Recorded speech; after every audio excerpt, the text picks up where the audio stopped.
आज का समाचार ये आ रहा है कि कतर में लाइफ सेविंग ड्रग्स यानी जीवन बचाने वाली दवाओं की भारी कमी हो गई है। सो ये चीज़ है कि इंडिया जो है वो स्टिल बड़ा स्ट्रॉन्ग इन्फ्लुएंस रखता है। आपको याद है पहले कतर को शायद ये पता नहीं कि वो भारत से हर साल कई मिलियन $US की इंजेक्शन, कैप्सूल, सिरप और तमाम दवाएं आयात करता है। नतीजन कतर में रह रही जनसंख्या के करीब 70 से 80% जनसंख्या आज भारत से आयात की हुई दवाइयां खाती है। तो वहां पे उन्होंने किस चीज की साथ देना है या नहीं देना, उन्होंने पब्लिक ओपिनियन देखनी होती है, उस हिसाब से उन्होंने डिसीजन देना होता है, करना होता है। ना ह्यूमन राइट्स है, ना कॉन्स्टिट्यूशनल राइट्स है, ना फ्रीडम है, ना कुछ है। तो लिहाजा Did you know at that time? ये तो अब कोई फैक्ट फाइंडिंग मिशन हो तो उसमें बातें पता चलेंगी, लेकिन इसमें कोई दो राय नहीं तब है। पता था मगर आपको? देखिए बिल्कुल उस वक्त खदशा था। ये अंदाजा था कि ये जो सारा अमल है ये उस खेल का हिस्सा है और जो खाद्यान्न है उसकी भी कमी हो गई है। अरे भाई क्यों कमी हो गई है कतर वालों? तुम्हारे पास तो पाकिस्तान है, तुम्हारे पास तो सऊदी अरब बगल में है, तुम्हारे पास तो तुम्हारा बहुत बड़ा खैर खाह ईरान है। तो भाई तुमको लाइफ सेविंग ड्रग्स के लिए इधर उधर देखने की आवश्यकता क्या है? लेकिन आप सोच करके देखिए कि कतर में रह रही 70 से 80% जनसंख्या भारत से आयात की हुई दवाइयों पर चलती है। और यहाँ पर सबसे बड़ा ट्विस्ट है कि कतर सिर्फ भारत से ही ये दवाएं आयात कर सकता है और कतर के पास कोई ऑप्शन नहीं है। क्या भारत से तुम्हारे शिपमेंट्स पास नहीं हो रहे? भाई तुम अपना पेपर वर्क ठीक से क्यों नहीं करते हो? अगर तुम पेपर वर्क ठीक से करते होते तो तुम्हारे सारे के सारे जो शिपमेंट्स हैं दवाओं वाले वो पास हो जाते। अब कहीं तुम्हारे अस्पताल तो बंद नहीं। जय हिंद दोस्तों अभी हाल ही फिलहाल में एक रिपोर्ट सामने निकल कर आ रहा है दोहा कतर की ओर से। दोस्तों बताया जा रहा है कि दोहा कतर में अभी दवाइयों की प्रचुर मात्रा में कमी दिख रही है। दोस्तों उस रिपोर्ट में ये बताया जा रहा है कि दोहा कतर में दिन प्रतिदिन शॉर्टली दवाइयाँ कमती होती जा रही है और इसका रीजन भारत को बताया जा रहा है। और दोस्तों भारत से ही दोहा कतर में 70 से 80% दवाइयाँ एक्सपोर्ट किया जाता है। दोस्तों भारत ने ये इसलिए किया है कि उनके 8 नेवी सैनिकों यानी नेवी अधिकारियों को बंदी बना लिया है, यानी कि फांसी का सजा सुना दिया है दोहा कतर ने। इन्हीं सभी बातों को लेकर के दोस्तों भारतीय सरकार ने दोहा कतर पर दवाइयों के एक्सपोर्ट पर बैन लगा दिया है। लेकिन दोस्तों ये बात सरासर गलत है कि भारतीय सरकार ने इन 8 नेवी अधिकारियों के वजह से दोहा कतर के ऊपर दवाइयों पर बैन नहीं लगाया है, बल्कि इनका कोई अलग रीजन हो सकता है। दोस्तों ये बात सच है कि दोहा कतर में 70 से 80% दवाइयाँ भारत से ही एक्सपोर्ट किया जाता है। यदि भारत इस पर हमेशा के लिए बैन कर दिया तो दोहा कतर में खटिया खड़ी और बिस्तर गोल हो जाएगा। कतर वालों आप लोग तो बड़े लोग हो ना, $61,000 पर कैपिटा इनकम वाले। आपको क्या चाहिए?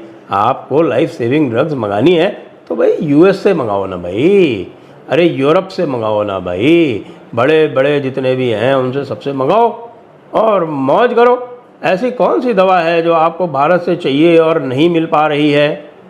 हमारे पास तो कोई दवा है नहीं, हम तो थर्ड वर्ल्ड वाले लोग हैं ना भाई कतर वालों, हम लोग थर्ड वर्ल्ड के लोग हैं। तो दूसरी बात, तुम जो है वो बहुत बड़े दीन वाले हो, तुम्हारा दीन इतना बड़ा है कि उस दीन के नीचे सारे के सारे जो हैं वो छुप जाते हैं और तुमको वैसे भी काफिरों के ऊपर गालिब होना है।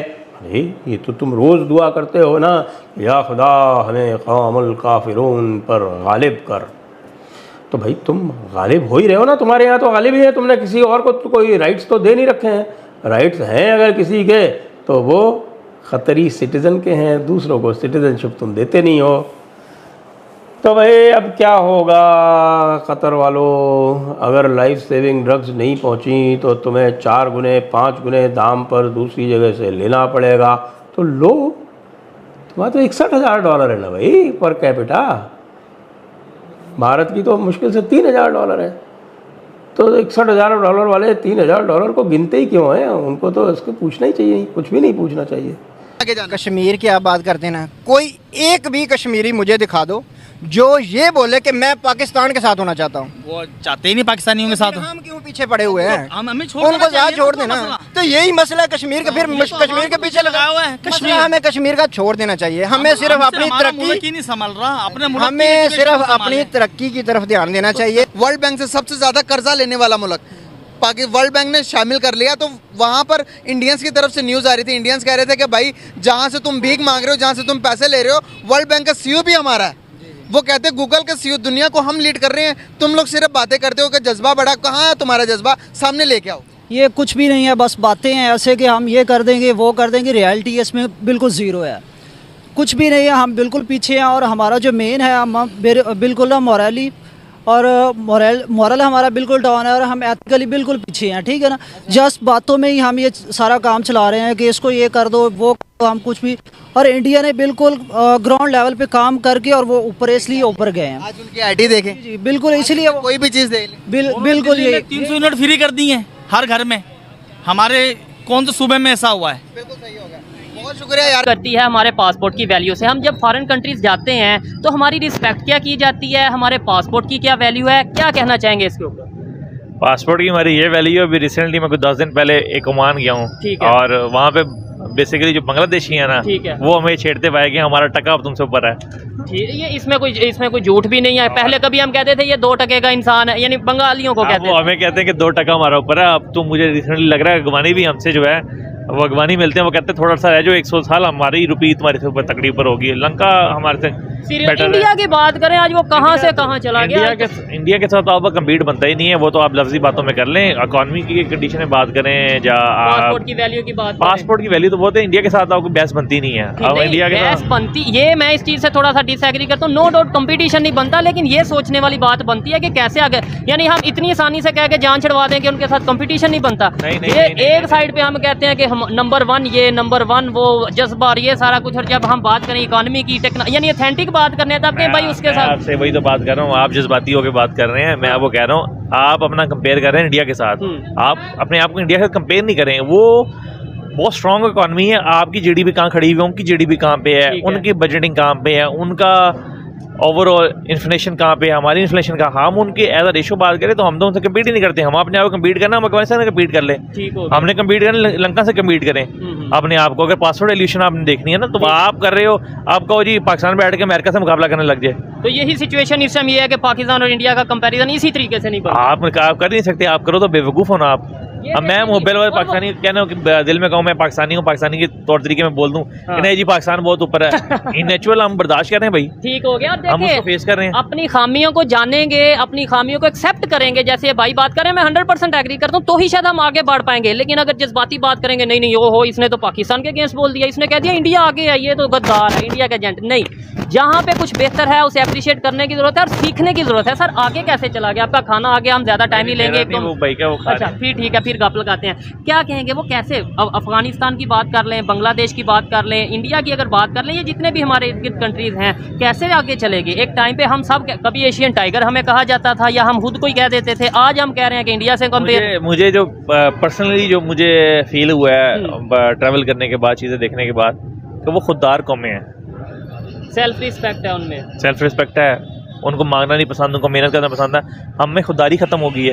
ठीक हो गया। हमारी टॉप लीडरशिप से लेके नीचे तक हम लोगों को मांगने की आदत पड़ गई है। जब खुददारी है नहीं तो हमने कहाँ पे कोई तरक्की की राह में जाना है, किस तरफ जाना है, कोई भी चक्कर ही नहीं है आपको। आप खुददारी की बात करने आएगा, उसको उठा के अंदर डाल दो। और ये तो एक इंटरनेशनल रिपोर्ट है। इवन सऊदी अरब की अगर बात करें या गल्फ कंट्रीज की बात करें, उन्होंने बोला था कि 90% जो यहाँ उनके वहाँ पे भिखारी हैं वो पाकिस्तान से जा रहे हैं। और ये मैं अपने पास से नहीं कह रहा, किसी का दिल हो तो आपका दुबई ने आपको मल्टीपल सिटीज के जो है वो पासपोर्ट बैन किए हैं। दोस्तों आपने जैसे देखा कि भारत के साथ कोई भी देश दुश्मनी साधना चाहता है तो भारत उनको कैसे चंद घंटों में उनको सबक सिखा ही देता है। जैसे कुछ ही दिन पहले कनाडा को सिखाया था, अब बारी है दोहा कतर का। पाकिस्तान को तो ये खिला खिला करके पिलाई करता है, ये तो सबको भली भांति पता है।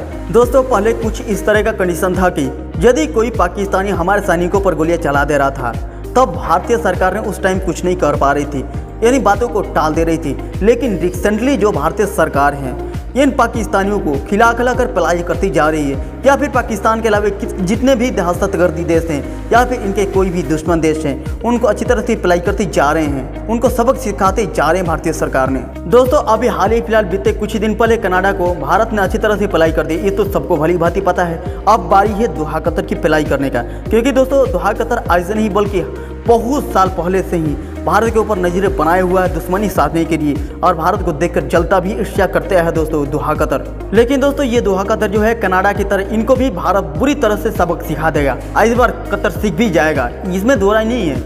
कनाडा सीख ही गया, पाकिस्तान सीख ही गया। पाकिस्तान थोड़ा बहुत कभी कभी ये हमारे सैनिकों पर गोलीबारी कर देता है, लेकिन इनको आने वाले समय में इस तरीके से भारतीय सरकार पेलाई करेंगे कि इनकी नानी दादी जितने भी है सब याद आ जाएगी।